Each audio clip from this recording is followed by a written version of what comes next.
Notorious ಕಳ್ಳ ಬೆಂಗಳೂರಿನಲ್ಲಿ ಸಖತ್ ಆಕ್ಟಿವ್ ಆಗಿದ್ದ. ಬಟ್ ಈಗ ಪೊಲೀಸರ ಅತಿಥಿಯಾಗಿದ್ದಾನೆ. ವಿದ್ಯಾರಣ್ಯಪುರ ಪೊಲೀಸರಿಂದ ಕುಖ್ಯಾತ ಕಳ್ಳನ ಬಂಧನ ಕೂಡ ಆಗಿದೆ. ನಟೋರಿಯಸ್ ಮನೆಗಳ್ಳತನ ಮಾಡ್ತಾ ಇದ್ದಂತಹ ಸೈಯದ್ ಅಸ್ಲಾಂ ಅರೆಸ್ಟ್ ಆಗಿರುವಂತಹ ಆರೋಪಿ. 5 ಜಿಲ್ಲೆಯ ಪೊಲೀಸರಿಗೆ ಈ ನಟೋರಿಯಸ್ ಕಳ್ಳ ಬೇಕಾಗಿದ್ದಂತೆ 150 ಕಳ್ಳತನ ಪ್ರಕರಣಗಳಲ್ಲಿ ಈ ಖದೀಮ ಬೇಕಾಗಿದ್ದ. ಬೆಂಗಳೂರು ಗ್ರಾಮಾಂತರ, ಶಿವಮೊಗ್ಗ, ಹಾವೇರಿ ಹಾಗೂ ದಾವಣಗೆರೆ ಜಿಲ್ಲೆಗಳಲ್ಲಿ ಮನೆಗಳ್ಳತನ ಪ್ರಕರಣಗಳಲ್ಲಿ ಈತ ಭಾಗಿಯಾಗಿದ್ದ.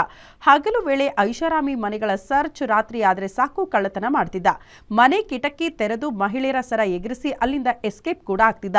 ಮೇನ್ ಡೋರ್ ಪಕ್ಕದಲ್ಲೇ ಕಿಟಕಿ ಇದ್ರೂ ಕೂಡ ಗ್ಲಾಸ್ ಒಡೆದು ಒಳಗಡೆ ನುಗ್ತಿದ್ದಂತೆ. ಹಾಲು ಪೇಪರ್ ಮನೆ ಮುಂದೆ ಬಿದ್ದಿದ್ರೆ ಅಂಥ ಮನೆಗಳನ್ನೇ ಈತ ಟಾರ್ಗೆಟ್ ಮಾಡ್ಕೊಳ್ತಿದ್ದ.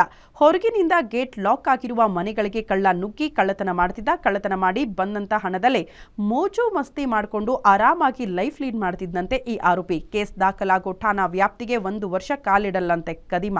ವಿದ್ಯಾರಣ್ಯಪುರ ಪೊಲೀಸ್ ಠಾಣೆಯಲ್ಲೂ ಕೂಡ ಪ್ರಕರಣ ದಾಖಲಾಗಿತ್ತು. ಈಗ ಅದೇ ಪೊಲೀಸರು ಈತನನ್ನ ಅರೆಸ್ಟ್ ಮಾಡಿದ್ದಾರೆ.